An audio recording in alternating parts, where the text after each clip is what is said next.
رب العالمين والصلاة والسلام عليك يا سيدي يا سيدي يا سيدي يا مكي يا مدني يا عربي يا قرشي يا حاشمي يا سيدنا يا حبيبنا يا طبيبنا يا حبيب المصطفى المجتبى صلى الله عليه وآله وسلم نحمده ونصلي ونسلم على رسوله الكريم أما بعد فأعوذ بالله من الشيطان الرجيم بسم الله الرحمن الرحيم بل تؤثرون الحياة الدنيا والآخرة خير وأبقى صدق الله العظيم وصدق رسوله النبي الكريم۔ تمام احباب آقا علیہ السلام کی بارگاہ میں ہدیہ درود و سلام پیش کر دیں۔ الصلاۃ والسلام علیک یا سیدی یا رسول اللہ وعلی آلک واصحابک یا سیدی یا حبیب اللہ۔ الصلاۃ والسلام علیک یا سیدی یا نور اللہ وعلی آلک واصحابک یا سیدی یا خاتم النبیین۔ حمد و صلات کے بعد بزرگان دین، برادران اسلام، احباب علم و بصیرت، عقل و دانش، طلباء کرام، حفاظ کرام، اساتذہ کرام، جہاں تک آواز جا رہی ہے گھروں میں سننے والی مائیں بہنیں، آپ تمام کی خدمت میں السلام علیکم ورحمۃ اللہ وبرکاتہ۔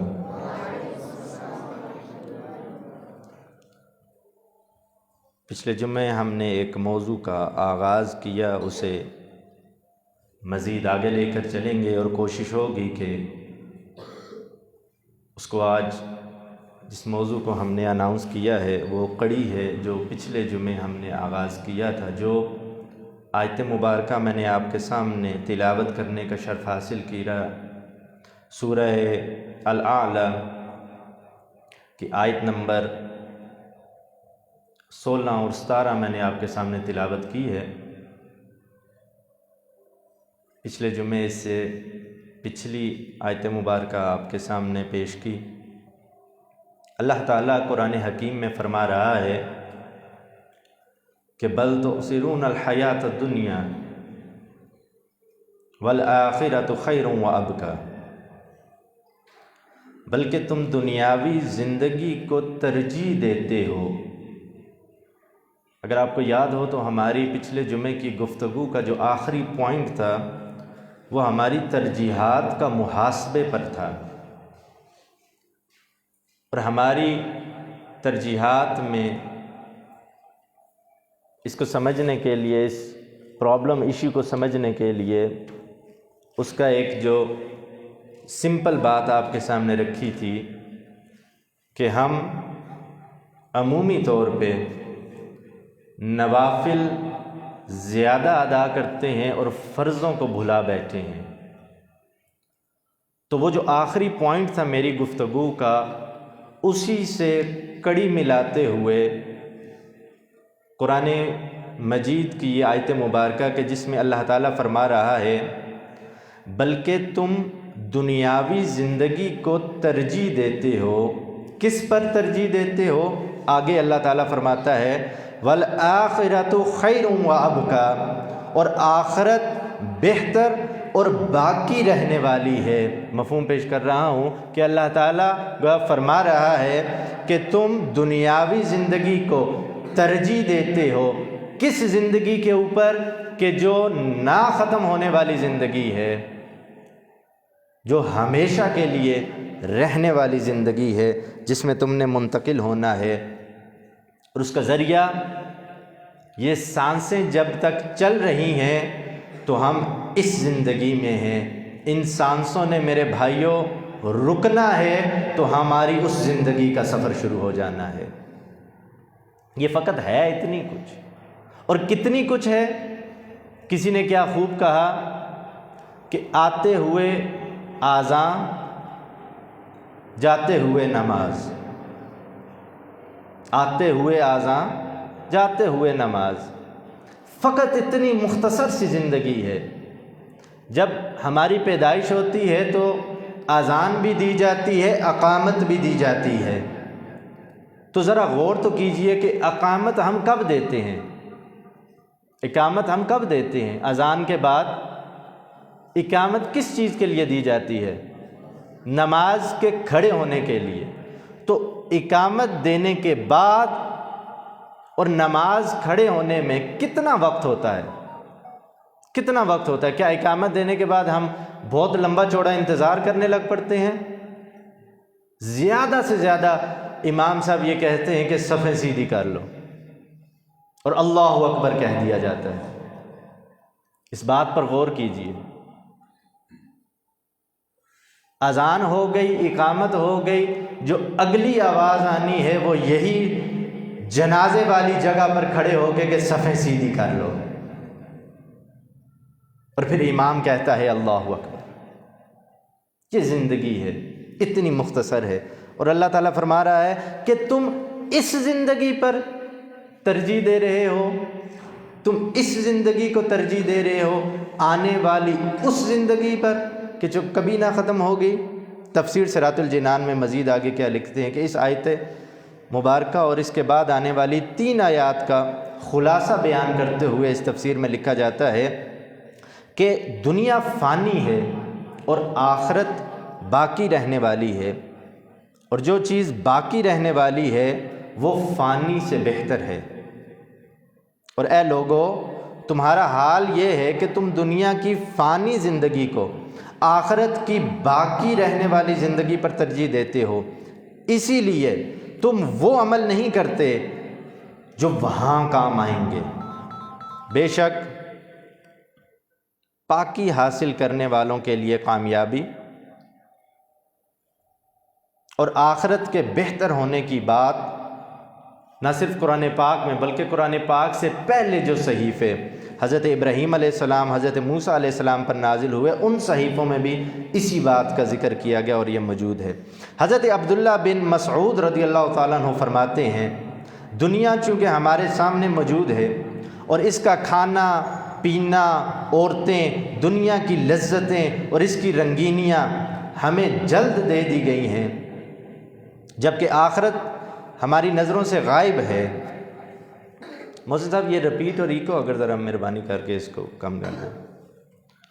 جبکہ آخرت ہماری نظروں سے غائب ہے، اس لیے جو چیز ہمیں جلد مل رہی ہے ہم اسے پسند کرنے لگ گئے، اور جو بعد میں ملے گی اسے ہم نے چھوڑ دیا۔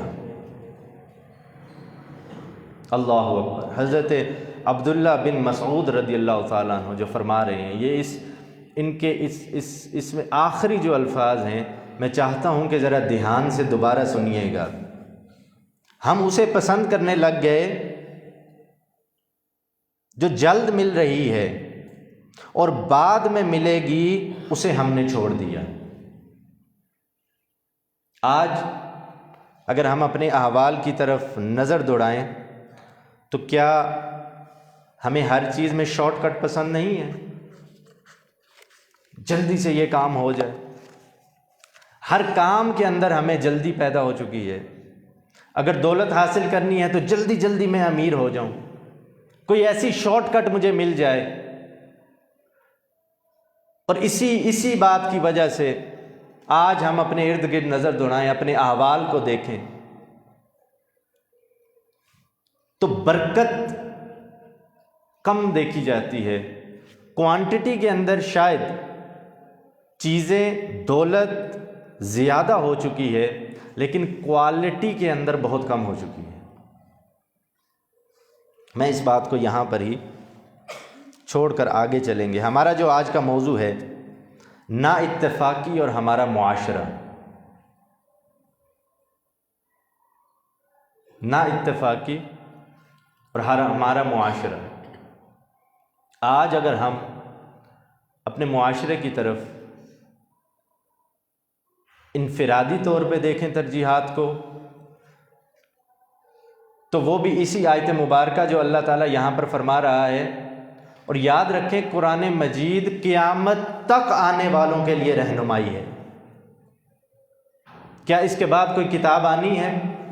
کیا اس کے بعد کوئی گائیڈنس آنی ہے کیا ہمارے نبی آخر الزمان تاجدار ختم نبوت آقا علیہ السلام کے بعد کسی نبی نے آنا ہے؟ یہ ہمارا بنیادی ایمان کا تقاضا ہے اس بات کو ماننا۔ تو پھر اس بات کو جب ہم مانتے ہیں کہ قیامت تک آنے والوں کے لیے اللہ نے یہ رہنمائی اور یہ کتاب بھیج دی، تو اسی کتاب کے اندر اللہ تعالیٰ فرما رہا ہے کہ اے لوگو، تم کس زندگی کو ترجیح دے رہے ہو، کس بات کے اوپر؟ لیکن یہاں پر ہمیں اپنے یقین کا محاسبہ کرنے کی ضرورت ہے۔ اب جو پوائنٹس ہم نے پچھلی گفتگو میں صرف تھوڑی سی ریویژن کے طور پہ چاہتا ہوں کہ آپ کے گوش گزار کر دوں اور ہم اس سے آگے بڑھیں۔ دیکھیں، نا اتفاقی کی وجہ سے ہمارا جو حال ہے وہ تو ہمارے سامنے ہے۔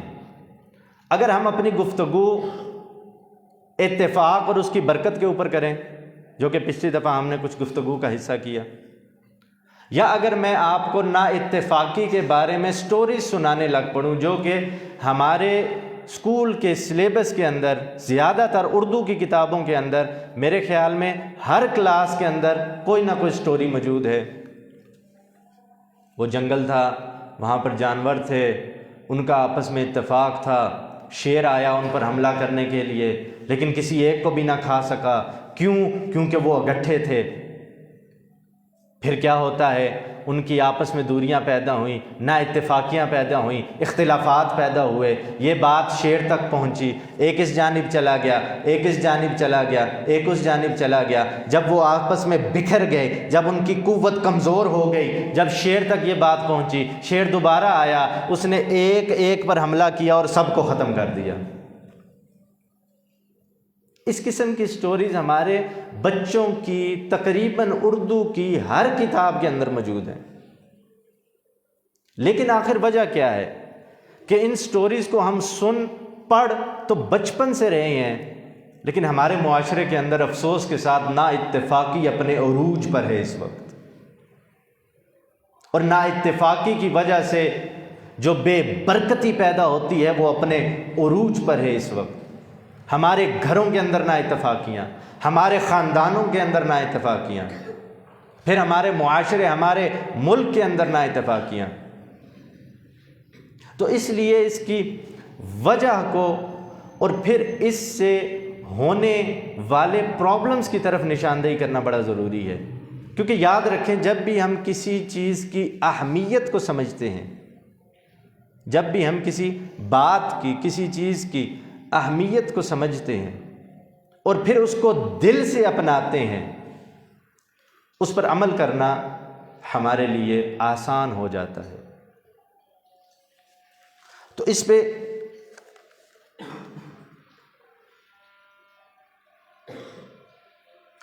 کس وجہ سے نا اتفاقی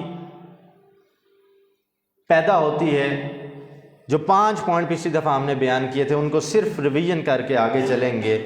سب سے پہلے جب نفس ان خواہشات پر حاوی ہو جاتا ہے جو مفاد پرستی میں ہمیں لے جاتی ہے۔ آج جو ہمارے اگلے پوائنٹ ہے وہ ان کے آگے کیا مسئلے پیدا ہوتے ہیں۔ تو جب ہماری اصلاح اور تزکیہ نفس کی طرف ہی دھیان نہیں ہے تو اس کی وجہ سے پھر حسد، مایوسی اور بے حسی، حسد مایوسی کی وجہ سے بے حسی پیدا ہوتی ہے، پھر یقین کے اندر کمزوری، توکل ہمارا صرف زبانی طور پر رہ چکا ہے، اور توکل اللہ کی بارگاہ میں کرنا کیسے ہے ہمیں وہ بھی علم نہیں ہے۔ توکل صرف یہ نہیں ہے کہ آپ گھر میں بیٹھ جائیں اور پھر آپ کہیں گے کہ اللہ، ہاں گھر میں اللہ قدرت رکھتا ہے، وہ گھر میں بیٹھ کر بھی عطا کر سکتا ہے اور کرتا بھی ہے، لیکن آقا علیہ السلام کی سیرت ہمیں بتا رہی ہے کہ ہم نے جد و جہد کرنی ہے، ہم نے حلال حاصل کرنے کے لیے تگ و دو کرنی ہے۔ تو توکل اصل میں کیا ہے اس سے بھی ہم بڑے محروم ہیں۔ متحد ہونے کی طاقت، ایک میں نے آپ کو اپنی ہمارے بچوں کی اردو کی کتابوں کے اندر جو سٹوریز جس قسم کی لکھی ہوتی ہیں اس کا حوالہ پیش کرتے ہوئے، اور ترجیحات کا محاسبہ۔ ترجیحات کیا ہیں؟ کیا ہمیں پتہ ہے؟ کیا اپنے آپ سے پوچھیں، آئیں چھوٹا سا سوال اپنے آپ سے آج کرتے ہیں، کیا مجھے پتا ہے کہ میری زندگی کے اندر ترجیحات کیا ہیں؟ کیا مجھے پتا ہے کہ میں نے زندگی کے اندر کیا حاصل کرنا ہے؟ اب ہم اس سے آگے چلیں گے کہ نا اتفاقی اور ہمارے معاشرے کے اندر جو نا اتفاقی کی وجوہات اور ان سے پیدا ہونے والے مسائل اور کس وجہ سے نا اتفاقی بڑھتی ہے، اس میں سب سے پہلے بے حسی۔ اگر ہم اپنے معاشرے کا تھوڑا سا معائنہ کریں، اس کو دیکھیں، تو بڑے افسوس کے ساتھ کہنا پڑتا ہے ہمارے اس پاکستان کے معاشرے کے اندر بے حسی بہت عروج پر پائی جاتی ہے۔ بنیادی انسانی حقوق کو پامال کرنا کچھ بھی نہیں سمجھا جاتا، اور نا اتفاقی کی وجہ سے ہمارے دلوں کے اوپر جو زنگ پیدا ہوئے، جو ہمارے دل سختی کی طرف چلے گئے ہیں، اس نے ہمارے اندر بے حسی پیدا کر دی۔ اس کی بہت ساری مثالیں دی جا سکتی ہیں، بہت ساری مثالیں دی جا سکتی ہیں سمجھنے کے لیے۔ بے حسی اپنے اس عروج پہ کہ ہمیں کھانے پینے کے لیے خالص کوئی چیز نہیں ملتی، دینے والا کون ہے؟ مسلمان۔ خریدنے والے کون ہیں؟ مسلمان۔ بنانے والے کون ہیں؟ مسلمان۔ بازار میں لانے والے کون ہیں؟ مسلمان۔ وہ دل بے حسی کے اتنے عروج پر پہنچ جاتا ہے کہ پھر اسے یہ محسوس نہیں ہوتا کہ میں دودھ کے اندر پانی ملا رہا ہوں، مجھے میرا رب دیکھ رہا ہے، وہ محسوس نہیں ہوتا۔ ہمیں قرآن پاک کی اس آیت کو یاد نہیں رہتا ہمیں کہ جس پہ اللہ تعالیٰ فرما رہا ہے صم بکم عمی فہم لا یرجعون۔ یہ دلوں پر، کانوں پر، آنکھوں پر اللہ نے کیوں فرما رہا ہے سورہ بقرہ کے اندر پہلے سپارے میں کہ مہریں لگا دی جاتی ہیں؟ وہ کون سی مہریں ہیں؟ اس طرز میں اگر میں بتاؤں تو وہ مہریں ہمارے کرتوتوں کی وجہ سے لگائی جاتی ہیں۔ اب اس نفس کی طرف دھیان دینا کتنا ضروری ہے۔ آقا علیہ السلام کی یہ حدیث پاک کہ حضرت فضالہ بن عبید رضی اللہ تعالیٰ عنہ بیان کرتے ہیں کہ میں نے رسول اللہ صلی اللہ علیہ وآلہ وسلم کو یہ فرماتے سنا کہ بڑا مجاہد وہ ہے جو اپنے نفس کے خلاف جہاد کرتا ہے۔ رسول اللہ صلی اللہ علیہ وآلہ وسلم فرما رہے ہیں کہ بڑا مجاہد وہ ہے جو اپنے کس کے خلاف جہاد کرتا ہے؟ کس کے خلاف جہاد کرتا ہے؟ نفس کے خلاف جہاد کرتا ہے۔ تو سب سے پہلے ہم اپنا محاسبہ کریں کہ اگر ہماری دعاؤں کے اندر باقیوں کو نسب و نابود اور برباد کرنے کی دعا زیادہ ہوتی ہے تو کیا اس نفس کو کنٹرول کرنے کے لیے اللہ کی طرف سے ہدایت، اس کی دعا اور اس کی ترجیحات میں اپنی زندگی میں لانے کے لیے ہم نے کون سے عمل اپنا لیے؟ اگلی حدیث مبارکہ سنیے۔ حضرت جابر رضی اللہ تعالیٰ عنہ سے روایت ہے کہ رسول اللہ صلی اللہ علیہ وآلہ وسلم کے پاس غازیوں کی ایک جماعت حاضر ہوئی۔ آپ صلی اللہ علیہ وآلہ وسلم نے فرمایا کہ تمہیں جہاد اصغر سے جہاد اکبر کی طرف لوٹ کر آنا مبارک ہو۔ آقا علیہ السلام فرما رہے ہیں کہ تمہیں جہاد اصغر سے جہاد اکبر کی طرف لوٹ کر آنا مبارک ہو۔ عرض کیا گیا جہاد اکبر کیا ہے یا رسول اللہ صلی اللہ علیہ وآلہ وسلم؟ تو آپ صلی اللہ علیہ وآلہ وسلم نے فرمایا انسان کا اپنی نفسانی خواہشات کے خلاف جہاد کرنا جہاد اکبر ہے۔ انسان کا اپنی نفسانی خواہشات کے خلاف جہاد کرنا کیا ہے؟ جہاد اکبر۔ تو ہمارے دین کے اندر آقا علیہ السلام کی یہ دو احادیث جو میں نے آپ کے سامنے پیش کی ہیں کہ اس نفس کو قابو پانے کے لیے اس کو جہاد اکبر کہا گیا ہے۔ جنگ کے میدان میں غازی کون تھے؟ جو جنگ کے میدان میں جنہوں نے تلواریں اٹھائی ہوئی تھیں، جو اپنا تن من دھن سب قربان کرنے کے لیے میدان جنگ میں اتر چکے تھے، لیکن جب وہ واپس آئے تو آقا علیہ السلام نے فرمایا کہ جہاد اصغر چھوٹے جہاد سے تم واپس بڑے جہاد کی طرف آ گئے ہو، تمہیں آنا مبارک ہو۔ آج اس جہاد کے مجاہد ہم سب ہیں، لیکن اس جنگ کو لڑنے کے لیے ہم نے کن ہتھیاروں کو اپنایا ہوا ہے؟ ہمارے کون سے ایسے ہتھیار ہیں کہ جو ہمیں نفس کے خلاف اور شیطان کے خلاف جنگ کرنے کے لیے ہم نے اپنا رکھے ہیں؟ تو بے حسی ہمارے معاشرے کے اندر عام ہے۔ میں ذاتی طور پہ کچھ عرصہ پہلے، یہ سالوں کی بات ہے، یہاں پر ہی موٹر سائیکل کے ایک ایکسیڈنٹ میں میرا ایکسیڈنٹ ہوا، اور جس ہوا ایسے کہ motorcycle out of control ہو کے تو دکان کے اندر جا کے لگا، تو جو شٹر کا یہ لوہا ہوتا ہے جس کے اندر شٹر اوپر نیچے ہوتا ہے، تو میرا یہ بازو اس کے ساتھ جا کر لگا، خون، اور میں بے ہوشی کے عالم میں چلا گیا۔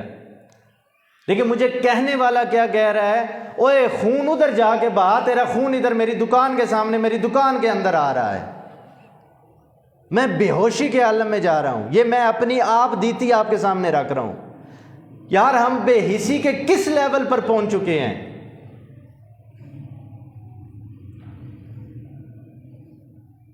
پھر وہ حادثہ کیسا تھا، میرے اس بازو کے اوپر تقریباً 16 یا 17 ٹانکے لگے تھے،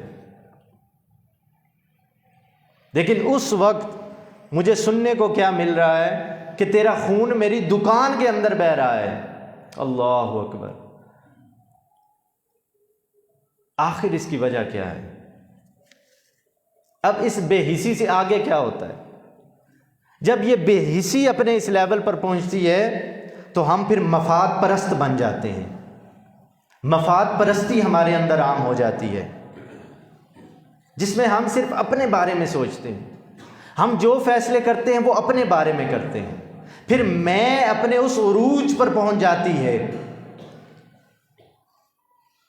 کہ عہدہ جتنا بڑا ہو اتنی ہی بڑی میرے میں کا لیول ہوتا ہے، اتنے ہی بڑے مفاد پرست میں بن چکا ہوتا ہوں۔ اور میرے خیال میں آج کے احوال اس بات پر دلالت کر رہے ہیں کہ ہم بطور معاشرہ کتنے مفاد پرست بن چکے ہیں کہ ہم ایک دوسرے سے نکل کر صرف اپنے اندر محدود ہو کر رہ چکے ہیں۔ اور یہ معاشرہ ہمیں اس بات کا، مجھے بتائیں کہ کیا جب کوئی گند کو آگ لگاتا ہے، میں یہ مفاد پرستی کی ایک بہت چھوٹی مثال آپ کے سامنے رکھ رہا ہوں، میں اربوں خربوں چوری کرپشن اس کی بات چھوڑ دیتے ہیں، مجھے بتائیں کہ جب ہم گند کو آگ لگا رہے ہوتے ہیں، اس پلاسٹک کے بیگ کو، اس گند کو جب آگ لگا رہے ہیں، اس وقت کیا ہمیں یہ خیال نہیں آتا کہ یہ جو دھواں اٹھ رہا ہے، اس سے جو جراثیم پیدا ہو رہے ہیں وہ ہمارے بچوں کے اندر جا رہے ہیں، ہمارے اندر جا رہے ہیں، اور اس سے کتنی بیماریاں پیدا ہو سکتی ہیں؟ ان غلط عادتوں کی وجہ سے آج ہمارے ملک کے اندر میڈیسن کا اور آپ کے ڈاکٹرز کا بزنس عروج پر ہے۔ صفائی پسند ہم نے ہونا تھا، لیکن وہ اقوام سب سے زیادہ ہیں، کوئی مسئلہ نہیں جی، اگ لاؤ جی، اگ لاؤ، اور وہ کتنی آلودگی اور کتنی وہ برل، اب وقت نہیں ہے کہ ہم نے اس کے اوپر بات کرنی ہے۔ تو یہ ایک مفاد پرستی کی بہت چھوٹی سی مثال میں نے آپ کے سامنے رکھی ہے، بہت چھوٹی سی مثال۔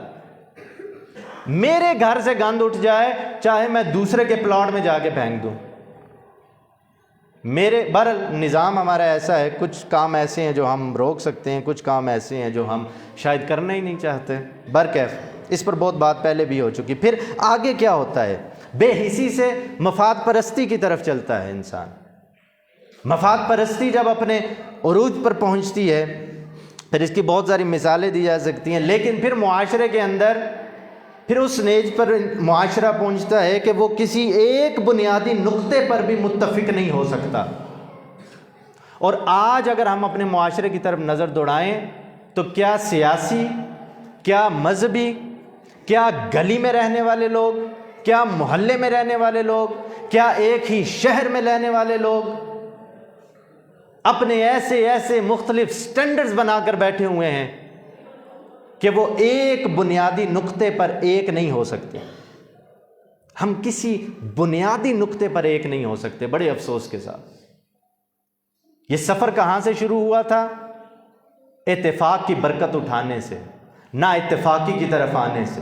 اس نحوست نے بے حسی پیدا کی، مفاد پرستی پیدا کی، اور پھر ہمیں اس نیج پر کھڑا کر دیا، اور آج کے احوال پھر اس بات کی دلالت کر رہے ہیں کہ ہر کوئی اپنے اپنے مفاد کے اندر ڈگا ہوا ہے، لیکن ہمیں کسی دوسرے کی پرواہ نہیں ہے، چاہے میں انفرادی طور پہ بات کروں یا ہم اجتماعی طور پہ بات کریں۔ یہ سیاستدان کس معاشرے سے اٹھ کے گئے ہیں؟ یہ طاقتور حلقے کس معاشرے سے اٹھ کے گئے ہیں؟ یہ مذہب کے اندر جو ہمارے مذہبی رہنما ہیں، یہ کس معاشرے کے اندر سے اٹھ کے گئے ہیں؟ اسی معاشرے کے اندر سے جس کو ہم نے اجاگر کیا ہے۔ پھر ہوتا کیا ہے؟ پھر کہاں پر پہنچ جاتا ہے معاشرہ؟ پھر وہ اپنی بنیادی اخلاقیات سے بھی گر جاتا ہے۔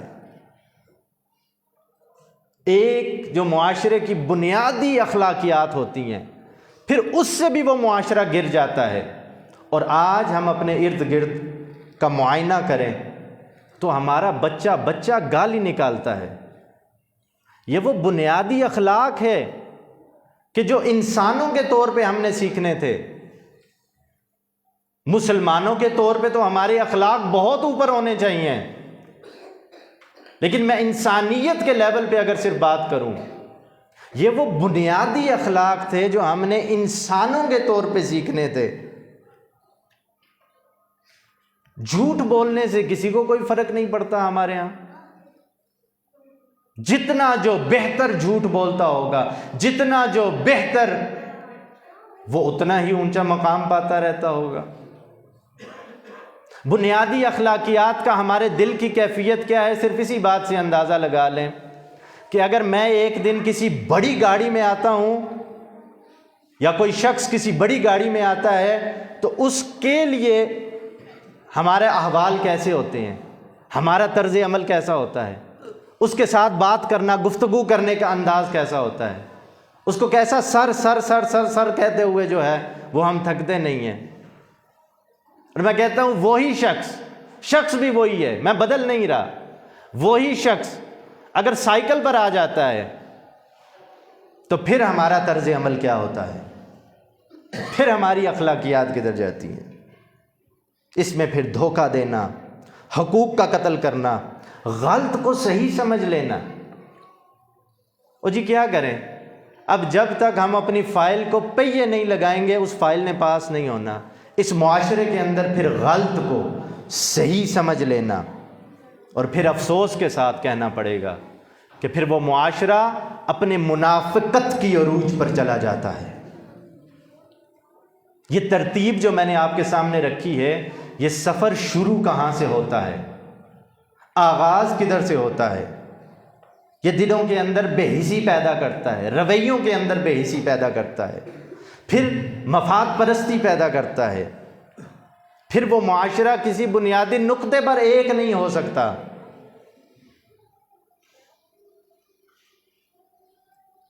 اور بنیادی اخلاقیات سے گر جاتا ہے۔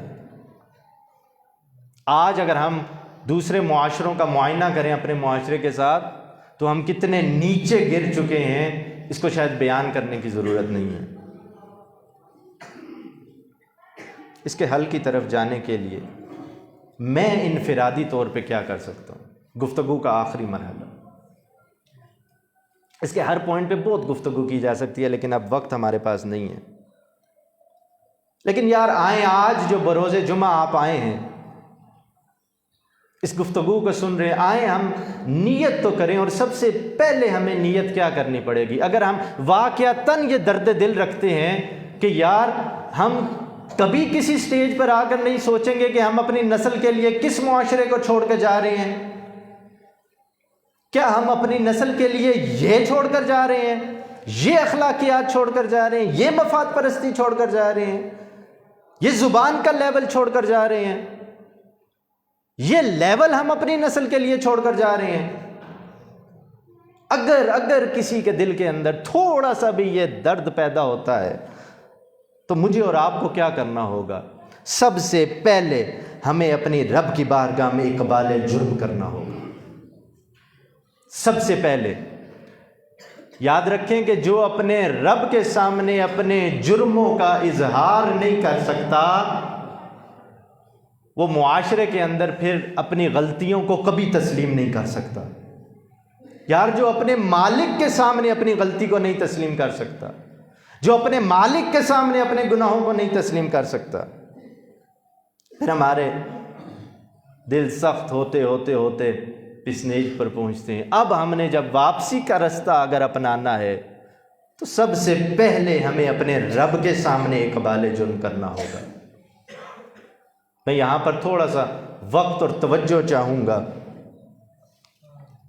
کہ یار وہ ندامت اور وہ توبہ پیدا کیسے ہوتی ہے، اس کی طرف ہم نے بڑھنا کیسے۔ انسان ہے، غلطی کا متبع ہے، انسان غلطی کرتا ہے، لیکن غلطی کے بعد کیا کرتا ہے یہ میٹر کرتا ہے۔ غلطی کے بعد وہ ضدی بن جاتا ہے، وہ اڑ جاتا ہے، وہ ڈٹ جاتا ہے، یا وہ رب کی بارگاہ میں آ کے اقبال جرم کرتا ہے۔ حضرت ثعلبہ رضی اللہ تعالیٰ عنہ 16 سال کے صحابی، حضرت ثعلبہ رضی اللہ تعالیٰ عنہ میرے آقا علیہ السلام کے 16 سال کے وہ صحابی، جنہیں جب بھی کوئی کام ہوتا تھا تو آقا علیہ السلام انہیں بھیجا کرتے تھے۔ کسی کو پیغام بھیجنا ہوتا تھا تو آقا علیہ السلام حضرت ثعلبہ رضی اللہ تعالیٰ عنہ کو بھیجا کرتے تھے۔ ایک دفعہ حضور صلی اللہ علیہ وآلہ وسلم نے حضرت ثعلبہ رضی اللہ تعالیٰ عنہ کو کسی کام سے بھیجا، بہت دیر ہو گئی، آدھے دن کا کام تھا، لیکن حضرت ثعلبہ بہت دیر گزر گئی، واپس نہیں آئے۔ آقا علیہ السلام نماز پڑھا کر فارغ ہوئے تو آقا علیہ السلام نے پوچھا ثعلبہ کدھر ہے؟ تو بتایا گیا حضور صلی اللہ علیہ وسلم کو، یا رسول اللہ ثعلبہ کام کے لیے گئے تھے، آپ نے بھیجا تھا، آدھے دن کا کام تھا، لیکن ابھی تک واپس نہیں آئے۔ آپ نے کچھ صحابہ کو بھیجا کہ جاؤ ثعلبہ کو ڈھونڈو۔ صحابہ گئے ثعلبہ رضی اللہ تعالیٰ عنہ کو ڈھونڈنے کے لیے، لیکن ثعلبہ رضی اللہ تعالیٰ عنہ ان کو نہ ملے۔ جب ثعلبہ رضی اللہ تعالیٰ عنہ کام کر کر واپس آ رہے تھے، ایک حمام تھا، وہاں پر پردہ لگا ہوا تھا، ہوا کا ایک جھونکا آیا اور وہ پردہ اٹھتا ہے۔ جب وہ پردہ اٹھتا ہے تو ثعلبہ رضی اللہ تعالیٰ عنہ کی نظر ایک عورت پر پڑتی ہے، ایک عورت کی اس حالت پر نظر پڑتی ہے، حالانکہ دوسری نظر حرام ہے، لیکن ثعلبہ رضی اللہ تعالیٰ عنہ کا عشق وہ اس بات کی اجازت نہیں دیتا۔ ثعلبہ رضی اللہ تعالیٰ عنہ نے ایک دم سوچا کہ اے ثعلبہ، تو جو آقا علیہ السلام کی بارگاہ میں رہتا ہے، تو جو اپنے آپ کو مسلمان کہتا ہے، تو جو اپنے آپ کو اپنے آقا کا عاشق کہتا ہے، تو جو اپنے آقا کا اپنے آپ کو خادم کہتا ہے، تیری یہ مجال، تیرے سے یہ کام ہو گیا، اب تو آقا کی بارگاہ میں کیسے جائے گا؟ تو آقا کی بارگاہ میں کیسے حاضر ہوگا؟ تیرے جانے سے پہلے تو آقا علیہ السلام کو پتہ چل چکا ہوگا کہ ثعلبہ یہ غلطی کر کے واپس آ رہا ہے۔ اے ثعلبہ، تو کیسا منافق ہو چکا ہے، تو کیسا۔ اب ثعلبہ 16 سال کا وہ بچہ کس طرح اپنے آپ سے مخاطب ہو رہا ہے، یہ مفہوم آپ کے بارگاہ میں پیش کر رہا ہوں، آقا علیہ السلام کی حدیث کا مفہوماً پیش کر رہا ہوں کہ ثعلبہ رضی اللہ تعالیٰ عنہ اس بات پہ اپنے، اور پھر وہ آقا علیہ السلام کی بارگاہ میں نہیں جاتے، وہ پہاڑوں میں چلے جاتے ہیں، وہ غار میں چلے جاتے ہیں، وہاں پر اتنے روتے ہیں، اتنے روتے ہیں، اتنے روتے ہیں، اور بار بار کہتے ہیں اے ثعلبہ، تو نے کر کیا دیا؟ تو اپنے آپ کو عاشق بھی کہتا ہے، تو اپنے آپ کو خادم مصطفیٰ بھی کہتا ہے، اور تو نے یہ کام کر دیا، تو منافق ہو گیا، تو نے اتنا بڑا گناہ کر دیا۔ میرے بھائیوں ذرا توجہ تو کیجئے، وہ ثعلبہ جو 16 سال کا بچہ، آقا علیہ السلام کا صحابی، جن کی کیا کیفیت تھی، حالانکہ دوسری نظر ڈالنا حرام ہے۔ آج میرے بھائیوں ہم نظر ڈالیں، جو گھروں میں بیٹھ کے ہم موبائلوں پر جو دیکھ رہے ہوتے ہیں، گھروں میں بیٹھ کے ٹی ویوں پر جو دیکھ رہے ہوتے ہیں، آج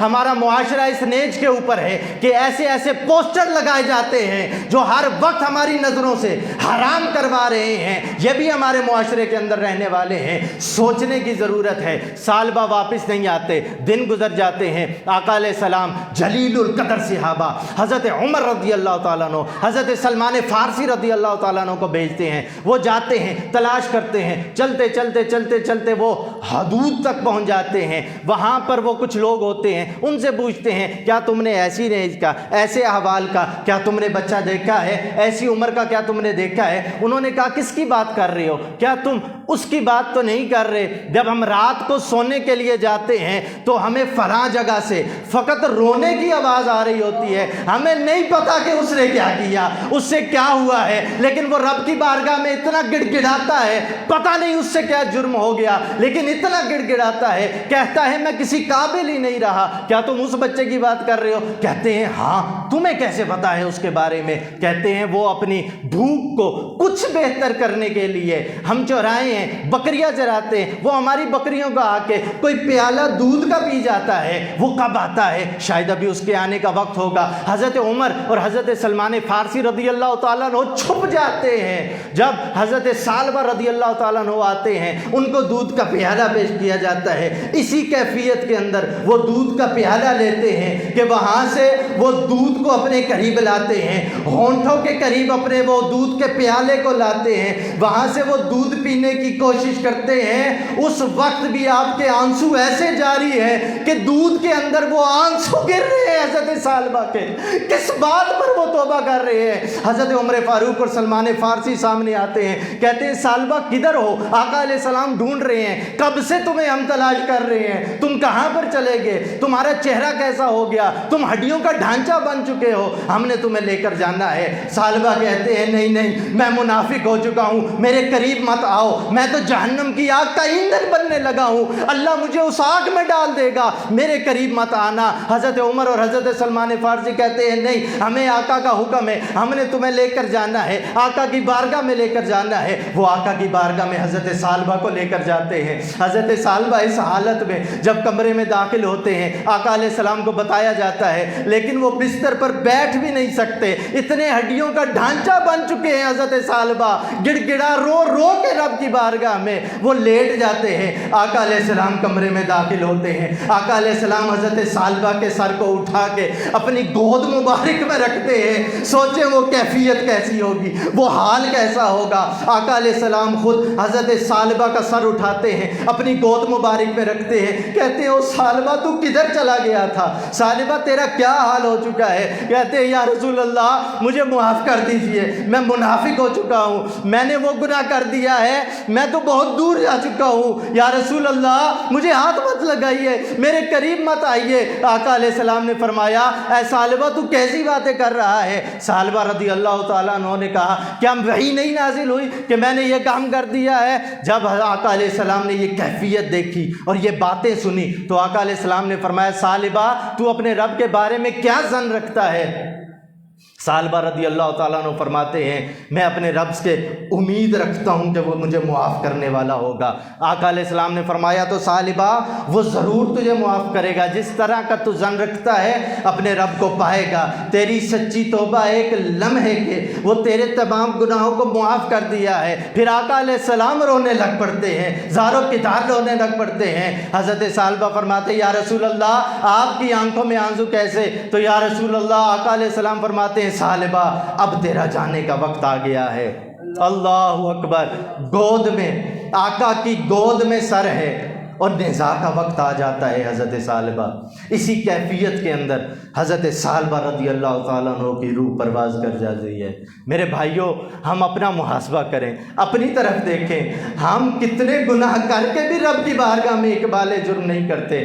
آئیں آج تھوڑا سا وقت تو زیادہ ہو گیا ہوگا لیکن آج ہم یہ نیت کرتے ہیں انفرادی طور پہ رب کی بارگاہ میں جھکیں گے۔ آج کا یہ جمعے کا یہ لمحہ، اور یاد رکھیں ایک لمحے کی سچی توبہ اللہ تعالیٰ اتنا پیار کرتا ہے بندے سے کہ وہ کہتا ہے عدل تو یہ ہونا چاہیے تھا کہ 40 سال اگر گناہ کیا ہے تو جب تک 40 سال معافی نہیں مانگیں گے اللہ کو معاف نہیں کرنا چاہیے، لیکن میرا رب کہتا ہے میرے بندے ایک لمحے کی سچی توبہ تیرے 40 سال کے گناہوں کو دھو ڈالے گی، ایک لمحے کے سچے آنسو تیرے ان گناہوں کو دھو ڈالیں گے۔ تو آئیں ان کیفیات کے اندر، ان نیتوں کے اندر اپنے رب کی بارگاہ میں یہ دعا کرتے ہیں کہ کرتا ہوں توبہ میں ہر ایک گناہ سے،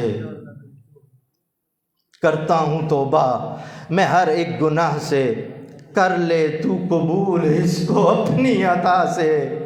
الہی میں تیری چوکھٹ پہ آیا کہ تیرے سوا جب کہیں کچھ نہ پایا، تو مجھ بے عمل کی خطائیں مٹا دے، میرا دل بھی کر دے منور ضیا سے، کرتا ہوں توبہ میں ہر ایک گناہ سے، تو کرتا ہے ماؤں سے بڑھ کر محبت، یا اللہ تو کرتا ہے ماؤں سے بڑھ کر محبت، ہے بندوں پہ تیری کچھ ایسی عنایت کہ جس نے بھی تجھ کو پکارا الہی، نہیں خالی لوٹا تیری بارگاہ سے، کرتا ہوں توبہ میں ہر ایک گناہ سے، ندامت سے سر میرا اٹھتا نہیں ہے، مگر اے خدا تو بے حد غنی ہے، تو رحمت سے اپنی میرے عیب دھو دے، تو رحمت سے اپنی میرے عیب دھو دے، کہ نسبت ہے میری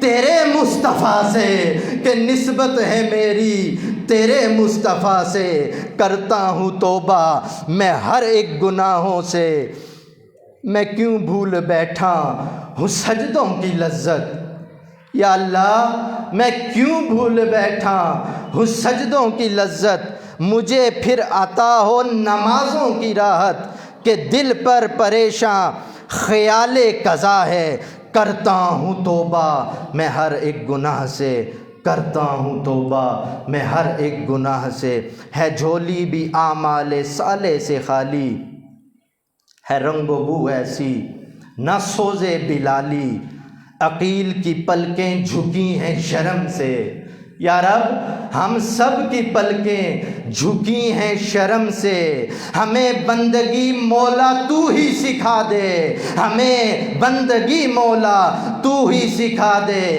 کرتا ہوں توبہ میں ہر ایک گناہ سے، کرے تو قبول اس کو اپنی عطا سے، وما علینا الا البلاغ المبین۔